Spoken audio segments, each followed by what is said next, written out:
Without further ado, we're going to talk about the California State Legislature today. Our guest is, of course, State Assembly Member Marc Levine. For the first time in probably, I don't know, over 100 years it sounds like, the Democratic Party in California has a supermajority in both houses of the legislature, Senate and Assembly. They now control enough votes within those bodies to give them the ability to introduce and pass legislation on major issues, which could include the California Environmental Quality Act, CEQA, as well as Proposition 13, which many have been discussing as ripe for amendment. This Democratic majority will also now have the opportunity to introduce and pass legislation on issues such as housing, immigration reform, education, and transportation issues, and perhaps we'll hear some about that today from our speaker.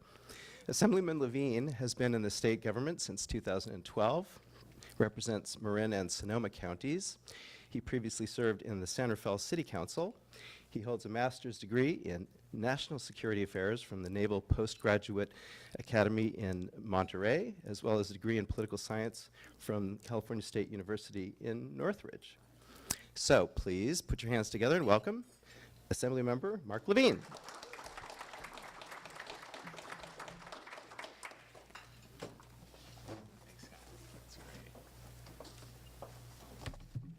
Good afternoon. How's everyone doing? Yeah. Did everyone vote in the last election?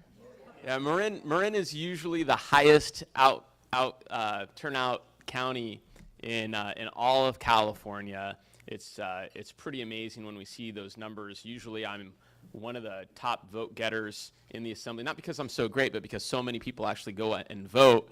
And it's just wonderful to see those numbers pop up, particularly this year as new numbers were trickling in after the election. We had changed it so that no longer was it that the ballot had to be in by election day, but since so many people vote by mail, it just needed to be postmarked by election day and then received by the registrar by Friday after election day. So things to make it easier for people to vote and get that vote in and know that their vote is going to be counted. I know also Marin does a pretty good job because if you do vote by mail, you can go and check and see if your vote got counted.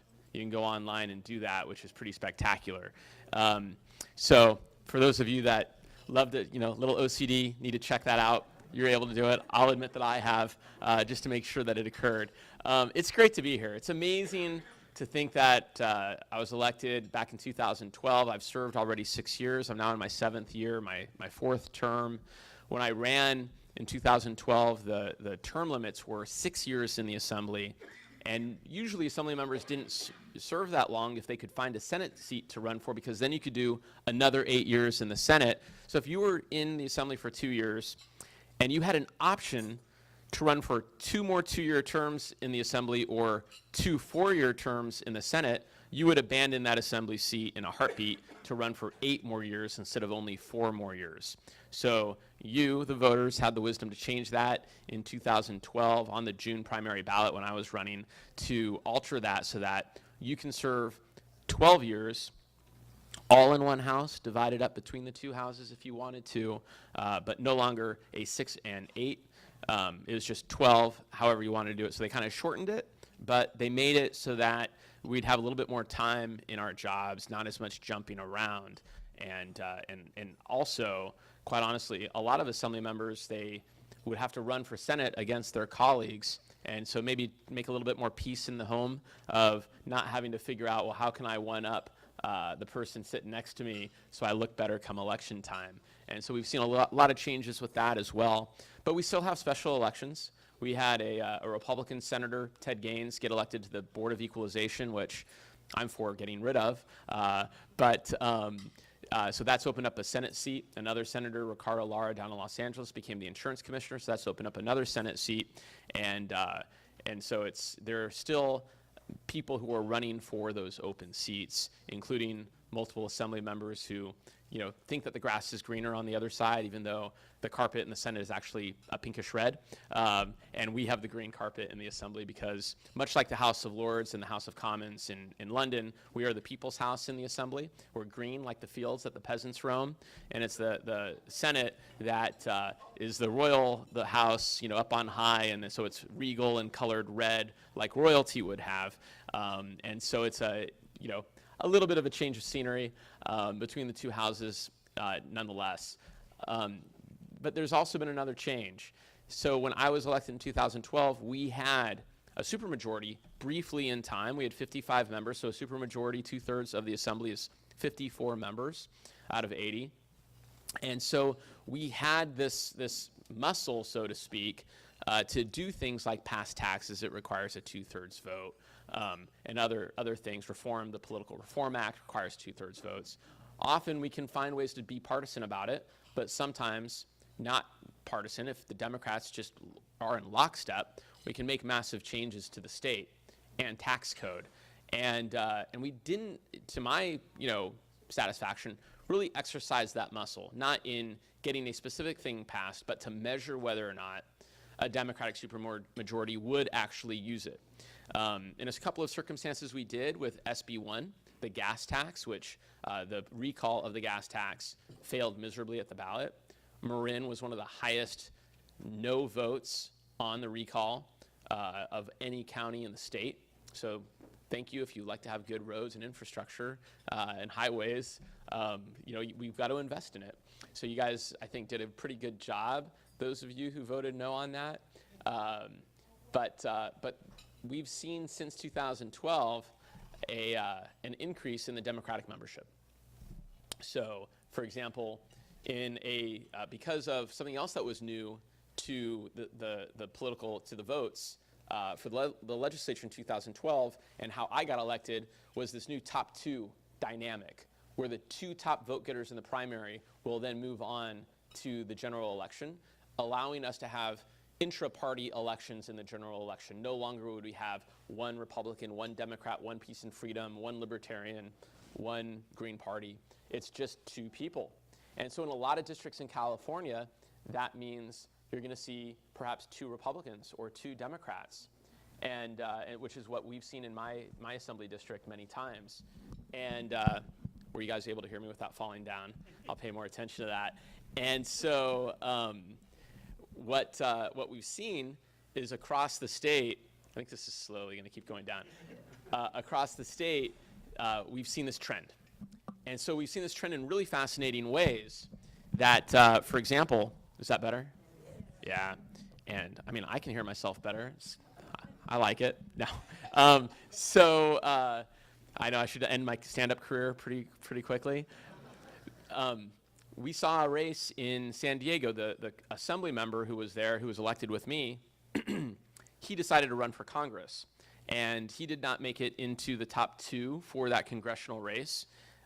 But interestingly enough, this longtime Republican seat in northern San Diego County, Carlsbad area, went with two Democrats in the top two.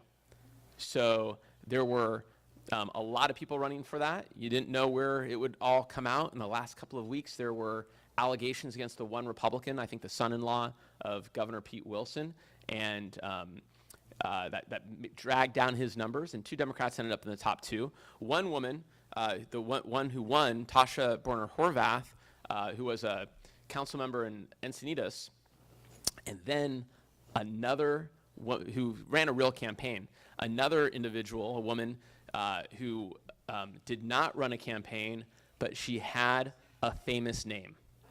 Her name was Elizabeth Warren.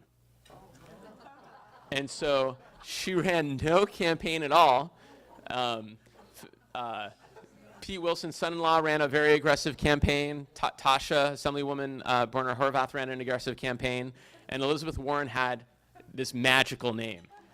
So Elizabeth Warren ended up running against Assemblymember Borner-Horvath, and even that was something that Borner-Horvath had to be worried about. She couldn't just coast against a person with this very famous name, she had to mount a vigorous campaign to make sure that people understood what was at stake in this election, that this person just had a famous name. It's not who you might think it is. I don't know who those voters are. I feel like I know the voters here in Marin and Sonoma pretty well. I don't think you would vote for an Elizabeth Warren just because of the name. You might like Senator Warren, but you would know that there's a difference and that she's not from California, even though some people would love for her to be from California. So you ended up with a Democrat in this seat that historically has been Republican. And in a 2020 election with Donald Trump on the ballot, I think that there's a very strong likelihood that a Democrat could get elected from that district again. We saw this in a district against a sitting Republican assembly member who made it in the top 2 against a Democratic female opponent, Cotty Petrie Norris, who unseated Assemblymember Harper and beat him because in this 2018 election, there was just amazing turnout and a lot of pushback, of course, on President Trump. So then you had another Republican seat switch over and become a Democratic seat. And then both of them are women. There's another one, a farmer, a cherry farmer, out in Tulare and Kern and somewhere in that area of the state. I don't know exactly where all the counties are in that district. Those are next to each other. But Andy Vidak, super nice guy. I like to have Republicans support my bills. Andy often did. Taken out by Sanger City Councilwoman Melissa Hurtado. So you've seen this huge shift. So in the Assembly now we have 61 Democrats. There are 40 members of the Senate. They have a supermajority of Democrats there as well. But we've seen these really long-time Republican seats that have really flipped over. And they have flipped with women. So we had gone down from a high of female representation in the legislature, not high enough, but as high as it had ever been in the high 30s, and we dropped down into the low 20s for a couple of years. And now we're back up, I think, technically 1% percentage point below our historic high, but that has just changed considerably. And you know, it's not just for Democrats. So the leadership of the legislature, the Senate Pro Tem is a woman, Toni Atkins from San Diego, but the Republican leader, Shannon Grove, of course, is a woman as well from Bakersfield, from Kern County. And then in the Assembly, the Republican leadership, the minority party leader, is Marie Waldron. So really good outcomes for women no matter what party you're in. But it was a really interesting election to see. One in the leadership change in both houses that retained female leadership or replaced a man with female leadership, or the growth of that Democratic supermajority in historically Republican districts where men were also replaced by women. So we should take note of all of this.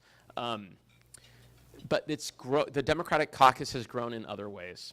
And I wanted to talk about this Democratic supermajority before this occurred, but 2 Fridays ago, an assembly member from San Diego, a lifelong Republican, was on the San Diego City Council, got elected to the Assembly as a Republican. Brian Mainshine abandoned the Republican Party, re-registered as a Democrat, and that's how the supermajority for the Democrats went from 60 to 61 in the change of a voter reg card, which is very significant. Brian is one of those individuals that we always told should be a Democrat. He didn't always vote the way that we wanted, but you think that, particularly in the way that things are so polarized in national politics, that we don't have a relationship with people in another party, that we can't talk to them, that we don't like them, or something like that. Brian, immediately in 2012, was someone that I always liked, and I would always kind of razz about, hey, you should be a Democrat, mostly because I wanted him to vote for my bills, and I thought that might help him out. And so,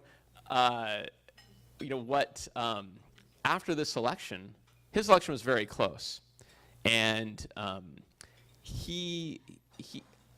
I thought that he needed to figure out a way in 2020 to appeal to more people, besides being a Democrat. And I approached him about it. I said, you need to show that you're more flexible, you're not rigid, you're not a Donald Trump Republican, and whatever that is. And so I introduced on the first day of session in December AB 18, which is a gun tax. That gun tax would be a $25 tax on handguns and semi-automatic weapons. It would fund the California Violence and Intervention Prevention Program. It's a fund that is about $8 or $9 million last year, goes into community organizations and cities across the state to give people a path outside of violence and gun violence. And it's a proven program. It's done very well. And I said, this is something that I think your voters might care about. And selfishly, I'm a little upset that he became a Democrat because I wanted my bill to be bipartisan. And so I would kind of, bug him from time to time, lobby, advocate for my bill. I want to put it the right way. I would advocate for my bill with him, talk about my bill with him, and encourage him to be there. And hopefully he will get there, and hopefully he'll get there as a Democrat. So to have this Republican change parties and be a part of our caucus, we had our caucus meeting. We do it every Tuesday, where we get together for lunch, and he's in the room, but he hasn't really cast a vote yet. That proves he's a Democrat, whatever that means. But he hasn't had to cast what would have been a hard vote for him as a Republican. That is an easier vote for Democrats. And so there will be tests for him along the way to show that he really, truly is a Democrat, that the Republican Party didn't just leave him, but that he has evolved and matured, or however you might describe it. He's grown in his wisdom over the years, and truly is a Democrat at heart, and not gaming an electoral system that he thinks is going to favor Democrats, which the Republicans very quickly castigated him for, called him a turncoat. I thought we were in the Revolutionary War suddenly. I'm just, it was lost on me the vitriol and venom the Republican Party had for Brian, who's again, I've always thought he was a very nice individual. We had other seats that switched. We had, and there's a lot of news even more recently about the one Republican that was in the Bay Area. Her name was Catherine Baker, pro-choice. She had voted for a gun control bill that I had done that banned the detachable magazines and assault weapons, and she had voted for that gun control bill. I was grateful to have that be bipartisan. She voted for some environmental bills as well, our cap and trade system, which a lot of Republicans didn't vote for. Some did, and in fact, the Republican leader at that time did vote for cap and trade. The business community was supportive of it, and the Republican Party, the Republican caucus, tossed him out of his leadership role because he was trying to lead Republicans to show and demonstrate that they cared about the environment, even on something that the business community also agreed on, that the grassroots Republican members and members who respond to that grassroots pressure decided that didn't sit well with them. So they had to throw out what maybe would be a moderate Republican leader, someone who cares about the environment. She seems sensible to me, to have those who voted against cap and trade, which I was one of the joint authors on. So Catherine Baker, she lost, and that was a vote that we didn't know until well past Election Day. As those votes came in, they finally counted those vote by mail ballots that I had talked about. And so she was replaced by a Democrat, also a woman, Rebecca Bauer-Kahane. And so that switched. So that's another reason why the supermajority is that much larger. Brian Mainshine, as I mentioned, from San Diego, we didn't know that he had won on election night. In fact, when we were sworn in on December 3rd, and I introduced my first bill, AB 18, for the session, there's a bill jacket that is around every bill. And on that jacket is a place for every member to sign their name if they're going to co-author the legislation. You don't always have co-authors when you introduce the bill, but it's on the bill jacket. And everyone's name was listed, I think in alphabetical order, except for Assembly District 77, which was on the very last name spot, said Assembly District 77. It didn't even list Brian Mainshine's name on the bill jacket the day that he was sworn in. So that's how close that election was, that they had prepped all these jackets for the bills without his name. That was a wake-up call, wasn't it? So it's been a huge transition, but as I mentioned, when we had a supermajority in 2013 of 55 Democrats in the Assembly, we didn't always use it. So this will be interesting. Do we reform things like Prop 13 legislatively, or is this something that we do by initiative, which people are trying to do a split roll, treat property taxes for residential different from commercial, and so can we figure it out? I always prefer a legislative fix. It's easier to go in and then tinker with it, make it better, iron out the kinks. We don't always get every law right, but certainly with a ballot initiative, when we don't get things right, it's very hard to go back and fix, very expensive to make the case to voters or to get 2/3 vote of the legislature to agree to fix it, because there are some people that are going to like what doesn't work. And I argue, people talk about, what are the most powerful forces in the Capitol? And I often respond that it's the status quo. That's the most powerful force. And certainly we see that in Washington, where they just do nothing, because they're not going to change anything, because a lot of special interests don't want to have anything affect them anymore. And that certainly is true in Sacramento as well. I know you guys care maybe about some local issues as well as some statewide ones. And as soon as we're elected, we think people just want to hear us talk. But I do want to hear from you. That'll help me be a better lawmaker, and to hear what your concerns are. And so I'd be glad to open this up. All right. Wow. Thank you, Mark. We're going to take comments, questions. I ask you to try to keep them succinct if you can, so that we can get everybody to participate.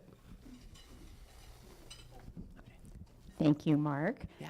I have a question about 5G. So this is something that is going around to all the local communities.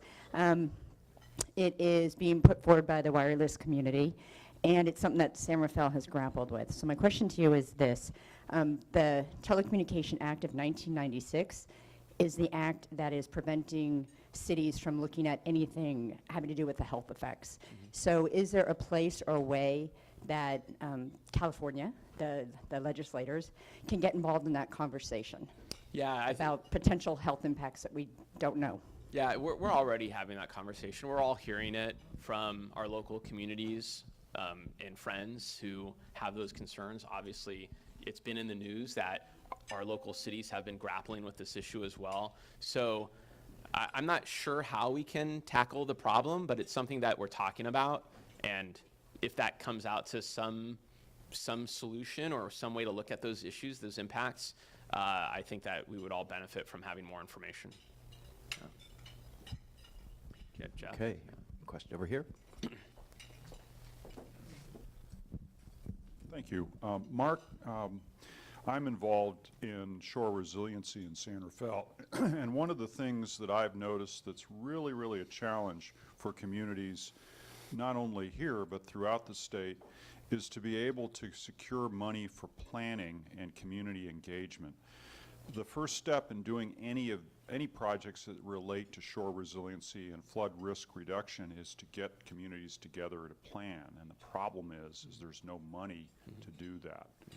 So perhaps there's something you can do to, in your position with your fellow legislators, to help us get planning money to deal with resiliency. Yeah, so there are a couple of buckets with the Coastal Commission as well as with BCDC, the Bay Conservation and Development Commission, where there are planning grants for local governments. And so it's occurring, maybe not to your satisfaction, but it is occurring. And it's a serious issue, by the way, that we need to do more about. It's going to happen. And if you look at what the next so many inches of sea level rise is going to look like, it's going to be very bad for the Marin, particularly Bay coastline. Hello, Mark. You used to be head of the committee that took care of water issues. Are you still involved with that? Good. What's going to happen with the twin tunnels? Is that dead? Is it over with, or is it going to? Oh, I couldn't tell you. Brown had so many different machinations of what he wanted to do that we never really saw anything concrete, both literally and figuratively. And I don't know what the new governor is going to do about that. And so it's really in their hands to plan for that. And I see Steve's nodding his head, so I must be getting it right, because he really knows this issue very well. It's a fascinating. Water is such a fascinating issue. So it is one of, if not the hardest issue to deal with in Sacramento. It has the steepest learning curve of any issue. I chaired the committee during the drought, which was miserable. I actually declined to chair it, but then I was like, no,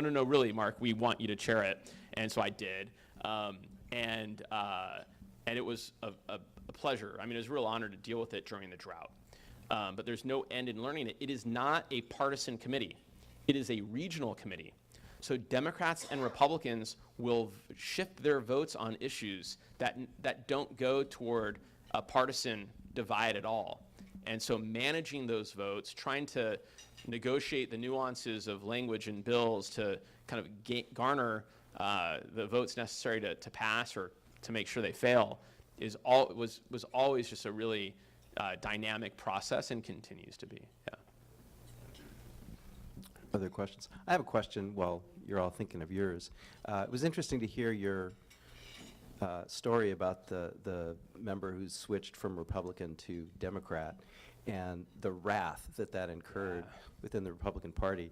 I'd always kind of assumed that there was a bit of a difference in California in terms of the dynamic between the Republicans and the Democrats, different from on the national level. But hearing what you just talked about, maybe I'm wrong. Maybe it's exactly the same here, just on a smaller scale. So I think that Republicans feel hostage to voters very, very frequently. That inhibits their ability to be flexible on issues where they think that their voters might be more rigid. And I'll give you another example. So Chad Mays was the Republican leader that led some Republicans to vote for the cap and trade legislation, who was then thrown out of the leadership office.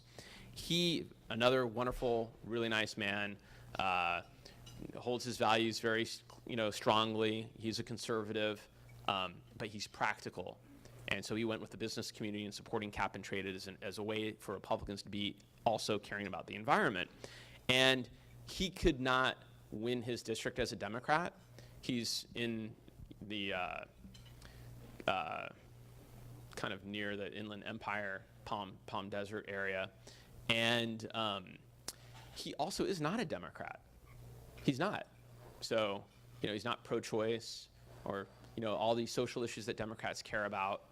So he doesn't have a home, even if he wanted to become a Democrat, even though his Republican members threw him out of the Republican leadership spot. And of course, his voters themselves would never vote for a Democrat. And so he has to find a way to run as this very practical Republican while dealing with far-right wingers attacking him from the right for voting for what they call a tax, and then marginal left a Democratic opposition. But I surely don't think that a Democrat could win that district. You just kind of have to, unless one Democrat and 5 Republicans are running, would a Democrat possibly make it in the top 2, and then I think it's over for the Democrat at that point. So kind of like if a Republican were in the top 2 here.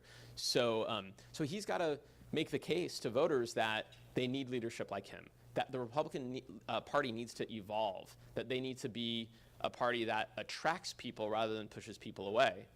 And they haven't figured that out yet. And I think people in Marin are happy for that. But I also think that we do a whole lot better when policy making involves everyone. And so that's something that has been lost. Question over here.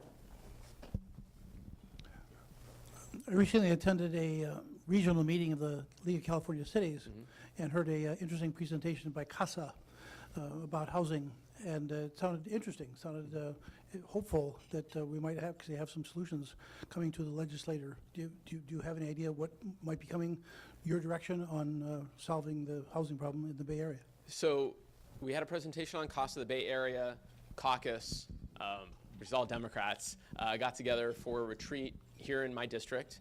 We were in Sonoma and had a presentation from CASA. And, there's a debate, of course, there's a whole CASA plan. Could we swallow the whole thing in one bill? Or is there too many things in there that certain members don't like, that we couldn't possibly have it in one bill? And I don't think it could be in one bill, that we would put it into a package of bills, so you can kind of like at the buffet table take what you want, and so that's one strategy about specifically CASA. But CASA is truly a package of bill ideas that many of us have been working on for a long time anyway, like the accessory dwelling unit policies that have really started in communities like Marin's, and so many other different tools that we've used to help with building housing, and we do need to have more housing. I just left a meeting with the superintendents of all of the school districts of Marin and talked to them about how do we use surplus property in a way to build housing in our communities. And is there a way, I mean, we know that schools have a lot of traffic in the morning and in the afternoon.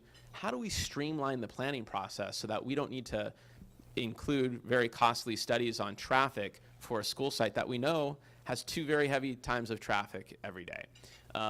And you know, could there be ways to make that advantageous for schools for a couple of reasons? One, we have a demographic trend occurring in our schools across the state, but certainly here in Marin, where we don't have as many students as we used to have in our schools, and that's going to be that is going to be a level of complication more very quickly as students graduate out. So we're losing revenue to our schools because of the student revenue that we get. We're also complicating the pay of the way that we are paying down our pension obligations. So with fewer students and fewer dollars in our schools and maybe fewer teachers, you have fewer people paying in to cover the pension obligations. And we also have a need for more housing. So could we use that for housing? Maybe having more students in our schools because they live in that housing. Also using the revenue to help pay for unfunded pension obligations and long-term healthcare costs as well, health insurance costs that we've promised our teachers. And so there are a number of benefits that we can get from this beyond just more housing in our community that I think is really important to have this conversation with our school districts for. And as I mentioned to them, they're all interested. They're all nodding, yes, these are all really good ideas. This could solve a lot of problems for us, maybe places for our teachers to live close to work, so many things. But I'm also going to need support from our local cities. So we can't have residents complain to their city councils to oppose this because they don't want more housing or more traffic in their neighborhood at that housing site. Because, you know, if the Ross Valley School District says this is going to help us with some of our problems, and then San Anselmo City Council, I'll use San Anselmo because there are no council members here that I'm talking about, says we don't want this in our neighborhoods, you know, that's going to make it very hard for me as the guy from Marin to then have Marin jurisdiction saying, you know what, we actually don't want more of this. So it's a complicated issue, and it's not, you can't look through everything through a Marin lens. That's another really hard thing for all of us to understand. Even if all of Marin was behind this, what are they thinking, you know, in Pasadena or San Luis Obispo or, you know, Oakland? So I got to get a lot of other members who their school districts want it too. Then their local jurisdictions around those school districts aren't freaked out by it. And then are the environmentalists going to freak because I'm proposing some sequence streamlining to help get housing in a place that we badly need housing. Now, we could always make it only apply to Marin County. That's one way to do it, do a pilot. Hey, is this going to work? So there are all kinds of legislative ways we can approach that. If I could even get everyone in Marin to be on the same page on housing, as if that's ever going to happen. Okay, other questions over here? Thank you. Good afternoon. I have a straightforward question, and that is, do you think it is in the best interest of the quality of government for the state of California to have one dominant party, you know, year after year after year? Past experience has proven that can also be a very dangerous situation. I'd be very interested in your comments on that. I'm much more concerned about the quality of the members who get elected than I am about the party specifically, the values that they bring, the ethics that they hold, their integrity. Yes, we hear the cautionary tales of government, you know, gone awry, and how does it go on there on that path?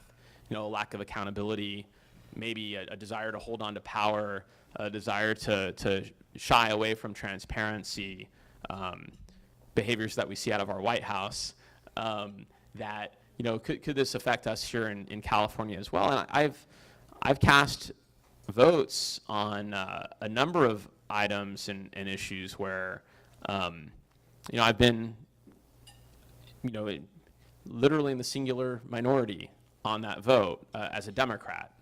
So, for example, we passed, so in a couple of jurisdictions in California, they have established taxes on soda. Berkeley is an example of that. I think Richmond has one. A number of others do. So the soda industry doesn't like that there are all these soda taxes popping up in different cities. And so they collected enough signatures to place on the ballot a very high barrier for cities or local jurisdictions to pass local taxes. So increase it from a majority to, I don't recall if it was 55% or 2/3. And this got labor unions very scared because if government can't raise taxes, we can't also have good services and provide good jobs for their members and, you know, do the work that we need done. And hey, you want to see a need for good city services or whatever the service may be, water agencies as well, just look at those big storm days and the public works crews that are keeping us safe and the law enforcement that keep us safe. Like we do have a need for all of this. So they put this, threatened to put this on the ballot, and the labor union said, whoa, hold on a sec. We're really frightened about this. This could mean fewer jobs. And so could you negotiate a way out of this? And so what we negotiated, I say the royal we, I didn't negotiate this because I didn't agree with it, was the state imposed a law on local government to not pass any soda taxes for 13 years in exchange for the soda industry not to put forward this initiative. That would have constrained the ability for local governments to pass any tax. And I voted against it because I thought it was morally wrong to allow this shakedown by the soda industry to affect the way that we make laws. That any special interest could go and collect signatures to threaten some limitation on government and get what they wanted out of the legislature. And so in that instance, the legislature capitulated to that shakedown. And, but we have other instances where we've been able to stand up to these special interests. So the paint industry knew for decades that their lead in their paint was poisoning people, and yet they continued to sell lead paint. And there are some cases that are being adjudicated where they could be on the hook for billions of dollars of cleanup and damages. And so they gathered signatures to put on the ballot that they would be inoculated from any lawsuits, and the state would issue billions in bonds to pay for those damages and that cleanup. And the legislature was able to get them to talk them down from that. So, you know, you can see in any instance, sometimes it works out well, sometimes it doesn't work out well, sometimes I agree with how it worked out, other times I don't. So it's okay, that's the process. I don't always get my way. I'm okay with compromise. But so I can see the good and the bad. And I don't know if we didn't have as strong a majority, if we would have done as well on the paint industry, which potentially was worse because it put costs onto everyday Californians by putting those bonds on the ballot, and then it comes out of the general fund, which comes out of taxes that you pay. So so it's just the way it goes. I was a little bit, I would even admit, doctrinaire in wanting to stand up to the soda industry, saying it wasn't good enough for me. And so I try to be delicate in the way that I apply that type of a filter, because I had a lot of my colleagues that did not want to vote for that. That's the way it goes.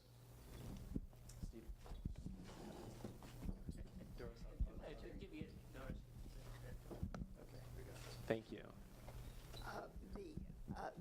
Many of the states are suing the pharmaceutical companies for the opioid crisis.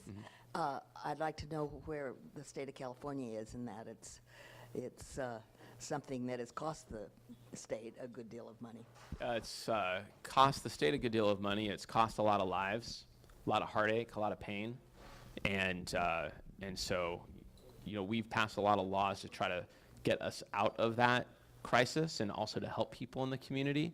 I'm not sure if the Attorney General has a lawsuit on that. I know he's got 40 against the Trump administration alone, so I can't tell you, but if you give me your information, we can get back and let you know if there is a lawsuit that the Attorney General has engaged in. And I got no response. But we can follow up for you. Yeah. Thanks for being here today, Mark. Of course. I know that you visited San Diego, and I'd like you to refresh our memory about that visit regarding the wall and what California can do to assist the humanitarian side of that pursuit. Sure. I mean, there was a lot of news last year about the caravan, and I think Trump said that we were going to be invaded or something like that. And so, you hear a lot about this, and then, you learn about what the local impacts are. That sure, it's down in the border region of San Diego, but we're one state. And I felt an obligation to witness this for myself as a lawmaker and someone who cared. And so on Christmas Day, I went down to San Diego. I went to the San Diego Rapid Response Network shelter that they were running, met with the migrants personally, heard their story about where they came from, what they experienced as they crossed the border, talked to these twin sons and their mom about how they were separated from their mom, how they successfully argued to, Henry was with me on that day. Thanks for being there, Henry. We went on Christmas, so, it's a big day to travel, so thanks for doing that with me. And we heard from them about how they successfully argued to get reunited with their mom. They didn't know where their mom was. It turns out that she was only a couple of cells away, but they had no idea, and they were scared. And their mom was very cold. Very cold. It was a wet, cold time in San Diego. I don't think I've ever seen such bad weather. And they're, of course, from Central America. They're not used to it. And we hear about people being sick and being ill. It's something that happens while they're in custody. She had her sweater taken away from her. So they argued with the guards to give her back her sweater or her jacket, which she was able to get back. And then they just get released on the street with no help after everything's taken away from them. So they've got this shelter. They're trying to organize it so that ICE will bring them to the shelter, but sometimes they're just dropped off at Denny's, as an example, not specifically Denny's, but something like that. And so we got to know them. We got to know their story, where they were going. They were visiting family in Chicago, so the shelter makes sure they have warm clothes and gets on their way. Of course, they have to have their asylum case adjudicated. That's their right. Everyone's right in the world to do that. And then we walked across the border to Tijuana. The first shelter we went to was run by nuns. They'd been running a shelter for years, but this shelter was overwhelmed by people that were stopped at the border and couldn't go anywhere. And Tijuana is slowly getting overwhelmed. And there's some anti-migrant violence and things going on in Tijuana because they're stuck there. And so some of the shelters are more orderly. The nuns were running a really good job. We were told before we went down that people needed toothbrushes. They've been on this long journey. They didn't have anything. And so we asked the California, I was going to just run to a store and buy all the toothbrushes on the shelf, but then I kind of realized we could call the California Dental Association. They have a foundation, and much like if you remember when your kids would bring them home, they had these kits with a toothbrush, toothpaste, dental floss, and one of those hourglasses, so you can measure the time that you're brushing. And so we brought those across the border with us. My 12-year-old son came with us, and he distributed these to the children.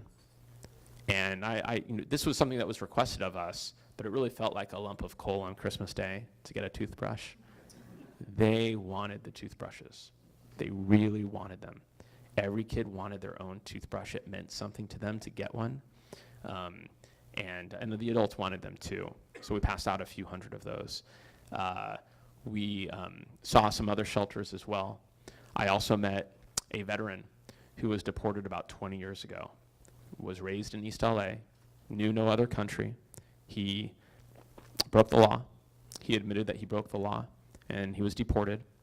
And I met him yards away from the border wall. Yards away. He's never gone further than Tijuana. He knows no other place. And he can get an appointment with the Veteran Affairs, hospital, the Veterans Hospital, but he can't go to his appointment because he can't get across the border. And so, you hear these stories, that Vietnam didn't go very well for him, that coming home he didn't get the services that he needed, that he had some traumatic brain injury, and he paid the consequences of not getting the services he needed. He broke the law, and instead of then getting put into a program that would have worked, I've actually passed legislation to help veterans do that when they break the law to get the mental health services that they need. He got booted 20 years ago. So it was very, it brought these stories to life. You hear about these things, and then you get to see it firsthand. And that was what our experience was. And so on Monday, we passed a budget bill that is funding legal services for immigrants at the border. So we're doing stuff. We're helping out. And I'll say, before we passed that budget bill, on Christmas Day, there were state employees who had traveled from across the state to help support the shelter in San Diego on their own time, on Christmas Day, away from their family. And that, I didn't know they were there. They identified themselves to me and told me what they were doing. Yeah. I heard you introduced lots of bills in the Assembly. How many bills have you introduced? I don't know exactly what New the bills? Yeah, so I only introduced one bill so far this session. No, I mean altogether. So we're limited in the number of bills that we can introduce every session. The real true count is, as far as I'm concerned, is how many bills are signed into law that I've introduced. And I think I've authored about 73 laws since I was elected. How many did you introduce? We're limited by 40 or 50 given a 2-year session. I'm not sure if I've exercised all of them, so that's not what I count. It's more of the impact. And some of the bills that we introduce are to further a conversation. So, for example, I have a colleague who has introduced a bill to fund Alzheimer's research, and that is highly unlikely to become law, that bill. But that bill begins a conversation that will inform the budget process. And so Californians are aging. 50% of Californians over 85 will likely have dementia or Alzheimer's. This is something that we need to pay more attention to. And so this is something that would not highly likely become a law, but would inform the budget debate as it moves forward. California's had pretty tough restrictions on auto insurance companies for years on their ability to raise rates. They have to get approval for rate increases, as you know. But on the health insurance side, we haven't been able to do that. And as I understand it, I may have the details a little bit wrong, the only restriction is that insurance companies have to prove that 85% of what they spend, or what they collect in premiums, goes for their spending and costs, which means they have an incentive to raise rates because then they have more to spend internally, which is a peculiar sort of system. So when are we going to get some kind of real restriction on health insurance rates comparable to the good work we've done on the auto insurance side? It's a challenging issue because to the opposite of the point that you just made, and I think you made it very well, there was a bill last year to narrow, to narrow the amount of money that would not be given to actually healthcare coverage, healthcare provision, further incentivizing your point of raising rates. And I think what we see is, we have the raising of the rates issue that is occurring. We had hoped that the Affordable Care Act would do more to help bring things down. Losing the individual mandate was also hurtful to keeping costs down, while in California we're looking at ways of reinstituting that to keep more people in the pool of insured. So it's just extraordinarily challenging. It's not an easy issue at all. I think 30 or 35 states do restrict health insurance rates, but for some reason we don't. We're working on that every year. I mean, there's another bill every year to tackle that problem, and we've not been successful at it. Mark, to ameliorate the housing crisis in California, Governor Newsom has proposed that we build up to 500,000 homes per year. Come, let us speculate together. That's my question. How's that going to happen? Well, it's the governor's plan. You should ask the governor. I think 3.5 million homes is his goal. So look, we're going to do things that I'm proposing on some CEQA streamlining on surplus properties. Maybe there are some other places that we're going to do that as well. We did last year a bill, I didn't support it, but a bill that allows BART to just build their own properties out without any local approval. So they hope that that would get more as well. And so it's not even by right. It's the local city has no say over what happens in that BART parking lot because BART owns the land. It's pretty amazing to me that the legislature went ahead and did that because BART can't keep their stations clean, can't keep people safe on their trains. I mean, there's so many issues that BART is overwhelmed by, but now they're going to become developers. So I think there's, an all hands on deck, all ideas welcome attitude. It's just a matter of what can we pass that also meets the needs of our community and respects our community. And as one example, the BART example, I feel like ran right over some of the community's needs. Didn't listen to them at all. But some feel like that's the emergency that we're in to throw up housing as quickly as possible. Well, we had a question, that long-time waiter right there that she was waiting. Okay, well, I was looking out for you. I didn't see you. Yeah, I looked out for you. Are you familiar with MMRC? You got it, Marin mine. Medical Reserve Corps? I think I've heard of that, yeah. Yeah, well, so many of the counties have them. It's a volunteer group. And when you're making these trips to these shelters, give them some consideration. They're Okay. all volunteers. Not all of them are medically trained, but the majority of them. Well, it's a significantly Yes. important thing that they do at that shelter because they screen everyone that comes through. And that is a gift to all of them to just make sure that there's some baseline health for them, and if they have a need, that they're able to address it. Right. I'd like to make an observation too, and we could just let it die. I think Newsom's suggestion to have 6 months leave for a new baby is a bit outrageous. Okay. Mark, you mentioned about the local schools situation, and here in Marin, the Tamalpais Union School District and more recently Larkspur Corte Madera are having serious financial problems. And much of that is attributable to the increased contributions districts have to make That's right. to CalSTRS for pensions.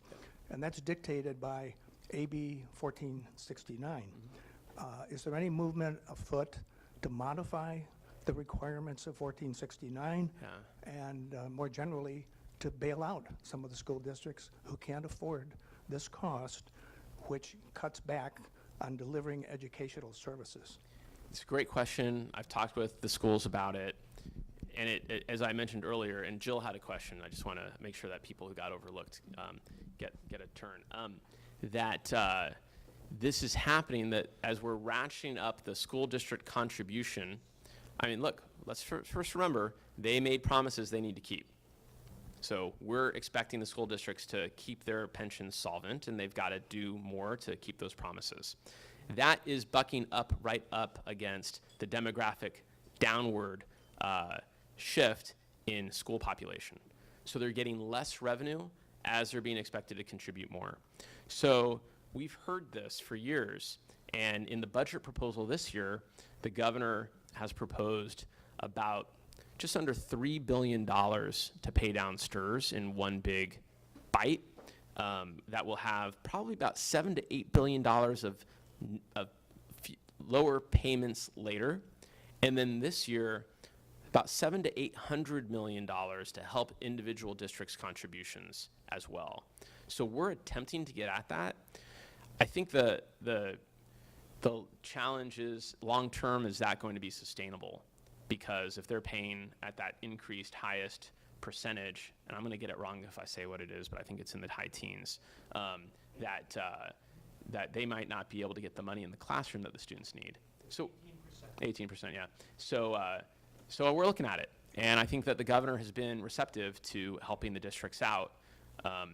We are also, going to have the districts look very carefully at all of the benefits that they give and that they negotiate going forward, and have a really honest conversation with their constituents about those costs. We've seen parcel taxes have a much more difficult time in local districts than they've had in the past because of the concern of where those dollars are going to go.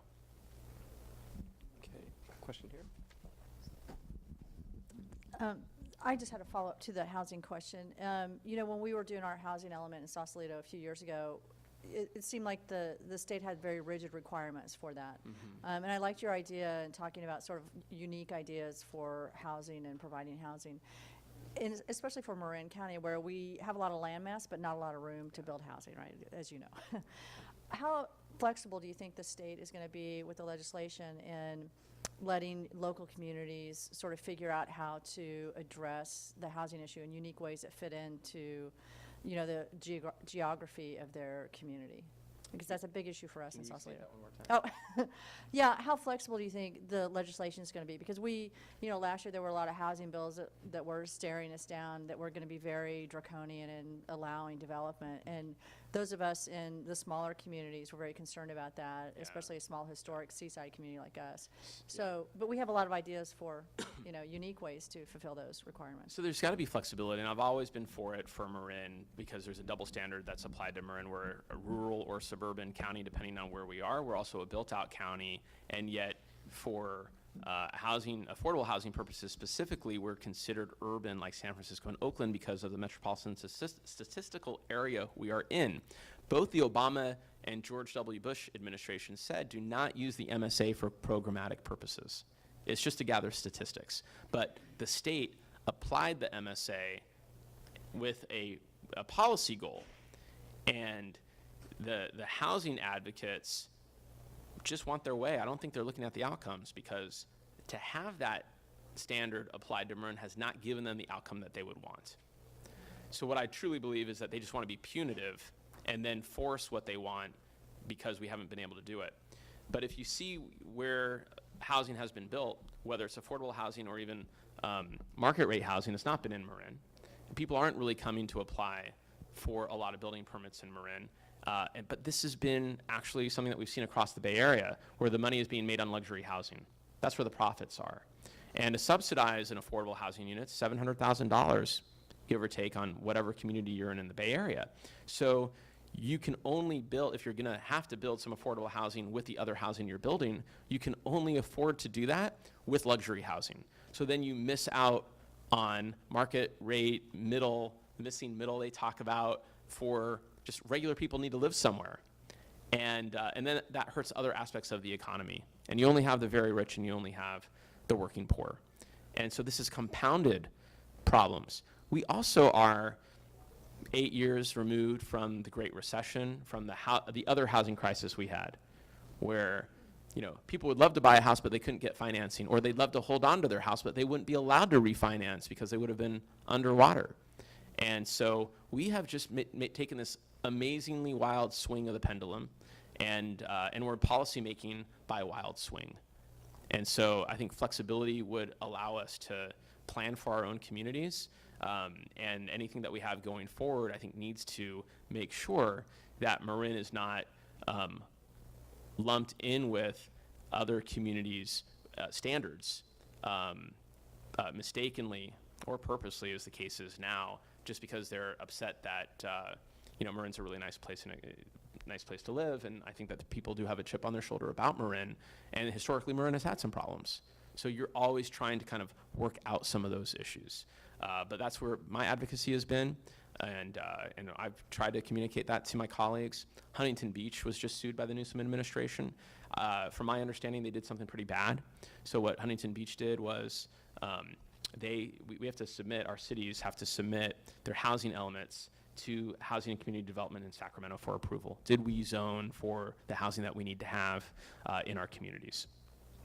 Santa Fe always did everything perfectly, and all our communities in Marin do.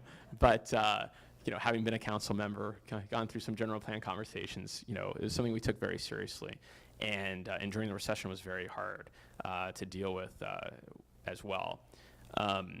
So Huntington Beach got their approval, and then afterwards amended their plan, amended the general plan so that they took out what they had been approved by the state. So if you're getting around that that law that way, I think that's kind of dangerous. And so we need to make sure that we're incentivizing good behavior and we're making sure that people with bad behavior are held accountable for that. There was a great, I think Kate's heard me talk about this IJ story before, about San Rafael during the Great Recession when I was on the council.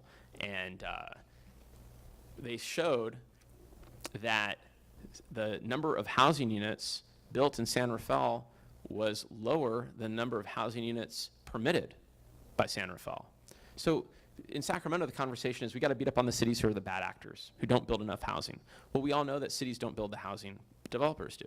So you have to get developers to apply for permits. Then they've got to get approved for the permit, and then the work is not done. They actually have to build the housing unit. So we're relying on the private sector to do a whole lot, and yet the conversation in Sacramento is beating up on the governments. And so the other thing is housing unit development, building, and job growth in California was pretty steady going up to the Great Recession. And then as they did the financing tightening during the Great Recession, and job growth kind of faltered anyhow, and people didn't have a lot of money to buy stuff or couldn't finance it, housing unit production dropped. And that is where the job housing imbalance really was exacerbated, because things haven't loosened up enough in the housing development or financing and who can afford it since they tightened the financing of homes.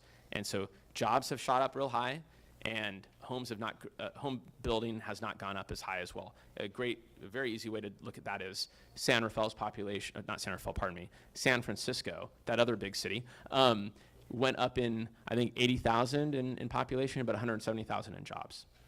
So, they incentivized job creation. They had a tax credit for Twitter. All these other tech companies wanted to be in San Francisco, and they needed somewhere to live.